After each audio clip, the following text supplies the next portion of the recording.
Kehidupan yang sebenarnya adalah setelah lulus sekolah.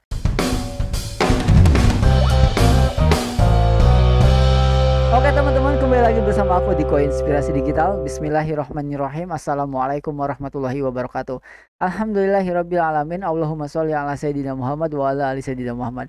Nah teman-teman, ini adalah sesi kedua di mana saya akan tetap upload video tentang cara menghasilkan uang di dunia game itu jam 10 pagi. Dan sesi kedua ini akan selalu upload di jam 4 sore. Dan kita akan membahas segala potensi yang bisa menghasilkan uang di internet. Dan di sesi ini saya mau mengenalkan diri saya sejak awal setelah lulus sekolah. Di mana 2009-2010 adalah hari kelulusan. Saya lupa ya, 2009 apa 2010 ya saya lulus. Kalau nggak salah 2009-an akhir ya. 2010 saya nganggur, 2010 akhir saya jadi sales ya, dimana saya tidak menjual satu barang pun, dan justru saya malah kehilangan jaket, kehilangan STNK motor gitu ya, karena di sana nginep 1,5 bulan dan 1 bulannya itu full nggak jualan, sehingga setelah 1 bulan nggak gajian, nunggu setengah bulan apakah akan gajian, dan tetap nggak gajian karena nggak jualan, akhirnya pulang. Barulah di 2011 mulai jadi cleaning service ya. 2011 cleaning service, sempat jadi OB. Apa bedanya cleaning service sama OB? Beda. Kalau OB itu ngerapihin kantor, bukan ngebersihin kantor, tapi nyiapin kayak kopi, teh ya, terus buat meeting segala macam ya. Jadi pernah jadi cleaning service dan OB, terus naik jadi leader di 2012-an, terus naik lagi jadi supervisor di 2013-an sampai 2014 kalau saya nggak lupa, dan akhirnya selesai. 2014 mulai rame batu akik. Di sana mulailah jualan online. Saat itu jualan batu K5 ya. Ya, dan di sanalah sepertinya ya mulai bibit ya kesadaran diri bahwa lah kok bisa jualan online gitu. Karena jualan online pertama yang lumayan kencang itu ya di pas zamannya batu akik. Kalau nggak salah 2014 atau 2015, lupa ya, batu akik ya, pas rame-rame itu ya.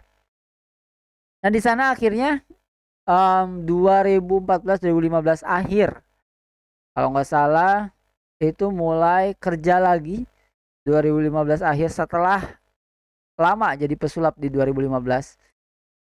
2015 akhir itu kerja jadi sales ya, jadi sales dan jadi survei. Jadi survei motor. Jadi orang yang mau ngambil motor ya, kredit motor, saya survei. Dulu di NSC kalau nggak salah. Terus di Sinarmas itu jadi sales motor. Sampai 2016 nikah. 1 hari setelah nikah akhirnya memutuskan untuk tidak kembali bekerja. Nah inilah kehidupan kedua dimulai. Karena sudah merasa mandiri sendiri, tidak tidak mewajibkan untuk ikutin lagi aturan orang tua, sehingga saya mau bikin aturan sendiri. Saya nggak mau kerja. Akhirnya di 2016 itu saya buka, yang pertama itu saya beli buku. Dengan konyolnya saya beli buku dan tidak terjual satupun. Ya, jadi itu uang dari buka amplop habis nikahan, kan suka ada yang amplop ya. Itu nggak ada yang terjual sama sekali. Hingga akhirnya buka yang namanya fotokopi. Nah, buka jasa fotokopi. Jadi kita buka toko kecil-kecilan, ada jasa fotokopi, dan nggak bertahan sampai 1 tahun. Jadi cuma beberapa bulan aja. Kalau nggak salah cuma 6-7 bulan. Dan kita tutup. Karena penghasilan kita, dimana yang jaganya itu ada saya, ada istri. Terus kadang ada yang bantuin juga satu. Itu penghasilannya nggak lebih daripada UMR. Jadi ngapain gitu ya? Kalau berdua berarti kan setengah dari UMR ya, itu 1,5 juta ewang. Terus juga belum itu dipotong sama belanja segala macam. Jadi ngapain? Saya pikir ini ada yang salah gitu ya. Akhirnya kita coba bedah lagi apa yang salah sebenarnya, seperti apa sih harus melakukan bisnis itu. Akhirnya dengan uang yang sangat minim, hampir nggak punya, dan waktu itu buka jasa fotokopi itu sebagiannya dengan hutang ya di BRI. Dan akhirnya saya belajar lagi tuh. Hampir tiap malam tuh saya ngotret aja di kertas ya. Ini ada apa yang salah gitu ya. Sistem apa yang harus saya buat sehingga jadi beneran bisnis yang memang harusnya ya lebih dari UMR itu. Ngapain kalau kita bisnis tapi penghasilan kita masih UMR. Ya mending kerja aja di orang. Jadi ya kan mending jadi cleaning service lagi gitu ya. Berangkat pagi, ngepel, pulang, udah nggak pusing. Kalau ini kan harus stok juga dipikirin ya, belanja juga kapan harus dipikirin ya. Kita wah segala banyak harus dipikirin, tapi penghasilannya enggak apa sama dengan UMR ya, mending jadi kerja aja. Akhirnya setelah saya membuat sistem, membuat ide, di sanalah akhirnya kita buat yang namanya Elon Pay, di mana PPO apa PPOB ya. Jadi penjualan pulsa dengan sistem agensi dan kita bikin website. Waktu itu belum bisa bikin website seperti koinspirasidigital.com. Waktu itu kita masih ada ya kontaknya. Teman yang belum pernah ketemu. Jadi teman dunia online yang belum pernah ketemu, saya minta tolong bikinin website seperti ini dong, tapi pakai blogspot.com. Dan waktu itu bayarnya cuma 50.000. Karena nggak ada duit. 50.000 kita bayar, terus akhirnya jadilah blogspotnya dan waktu itu wah gila keren banget, jago gitu ya. Sampai sekarang saya nggak bisa tuh bikin kayak gitu. Jadi saya langsung loncat ke bikin website yang seperti koinspirasidigital.com. Nah, akhirnya di sana kita carilah, udah bisa bikin websitenya, udah sistemnya udah ketemu segala macam, marketingnya udah ketemu. Kita carilah server yang mau diajak kerjasama. Ya cari ke A, cari ke B, cari ke C sampai ke Jakarta. Akhirnya kita nemu lah ya server di sana di Jakarta yang mau kerjasama. Maksudnya gimana kerjasama? Maksudnya dia tetap punya servernya, saya nggak perlu harus punya servernya, tapi saya pengen atas nama saya sendiri gitu ya. Jadi nggak tahu orang-orang itu kalau ini tuh servernya bukan server saya gitu teman-teman. Akhirnya deal, pulang masih pusing nih. Gimana cara deposit pertamanya? Nah akhirnya ya kita uh, membuat penawaran, membuat marketing yang akhirnya pertama kali yang saya ajak adalah teman sekaligus saudara dari istri. Itu dia langsung closing 2 juta pertama. Saya masih ingat tuh. Jadi 2 jutanya yang dia masukkan ke kita itu langsung kita beliin saldo ke server dan 2 jutanya langsung kita kasihin ke uh, orang tersebut. Nanti kita akan bedah satu-satu. Ini cuma pengenalan aja. Nah, nanti setelah itu karena teman saya ini belum punya pengalaman juga, saya telepon teman saya yang satu lagi yang sudah punya pengalaman untuk muterin saldo tadi supaya cuan. Akhirnya jalan cuan dan akhirnya setiap bulan penghasilan saya itu tidak pernah sama. Naik terus hingga belasan juta akhirnya. Itu 2017. 2018 mulai kembali ke YouTube. Jadi 2016 itu sambil kita buka jasa jasa apa tuh namanya ya tadi deh.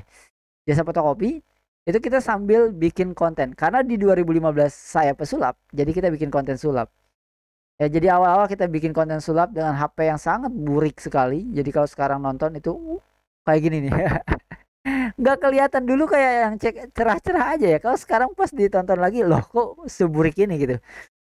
Nah terus 2018 karena penghasilan sudah mulai stabil ya akhirnya kita masuk ke YouTube lagi, masuk ke blog juga gitu ya.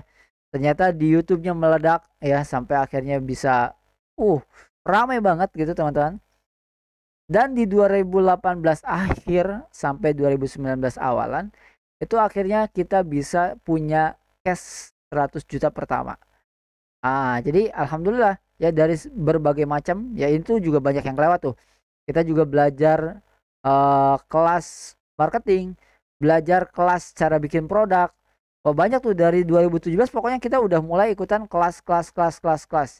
Jadi terus-terusan belajar. Termasuk kelas blog, ya bikin blog, bikin Android ya, aplikasi Android kita juga ikutan kelasnya. Jadi banyak saya ikutan kelas-kelas yang kayak gitu. Hingga akhirnya di 2018 akhir atau sekitar 2019-an ya, itu kita punya cash pertama kali 100 juta yang tidak pernah terbayangkan. Ya akhirnya kita beli tanah ya kan saat itu dan hingga akhirnya masuklah ke fase 2020. Jadi setelah YouTube-nya jalan, gede, terus punya bisnis dari YouTube juga ya, Top Up Diamond, kita buka jasa Top Up Diamond. Terus tadi ya agensinya lebih dari 500 member kita punya secara langsung dari agensi PPOB gitu ya teman-teman. Akhirnya saya terlena. Di 2020 masuk Covid ya teman-teman, dan semuanya hancur. 2020 akhirnya hancur, saya bingung harus ngapain lagi. Akhirnya saya coba, karena waktu itu ada tren. Ya seperti biasa saya selalu ikutin tren. Ada tren cupang, kita masuk ke cupang dan itu lumayan ngisi bensin ya, lumayan ngisi bensin. Tapi tidak cukup untuk untuk kembali jaya gitu ya.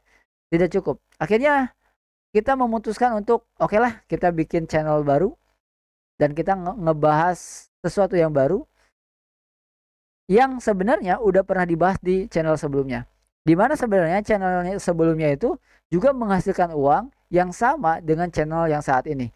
Cuman saya coba lagi, uji lagi di channel ini dan ternyata berhasil. Jadi meskipun belum 1000 subscribe, channel ini udah menghasilkan uang puluhan juta.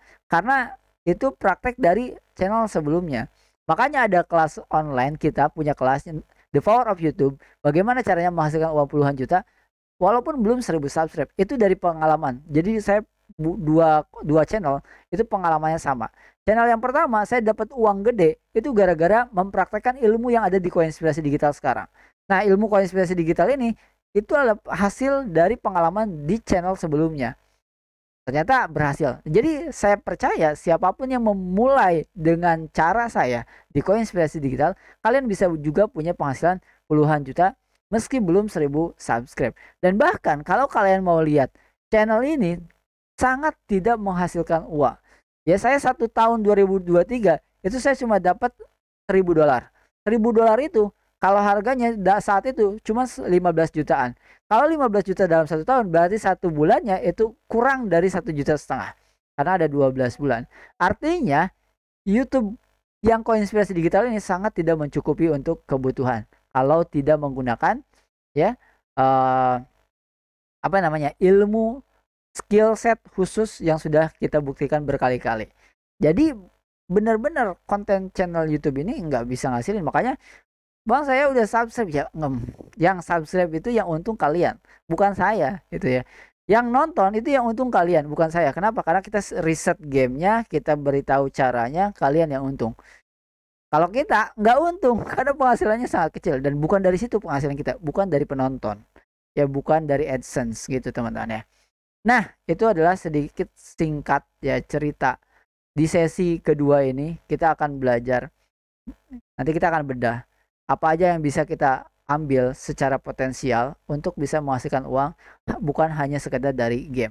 Dari game kita akan tetap upload setiap jam 10, tapi di sini kita akan melihat potensi yang lainnya yang bisa menghasilkan uang untuk teman-teman semuanya. Oke, itu aja teman-teman. Sampai ketemu lagi di video berikutnya.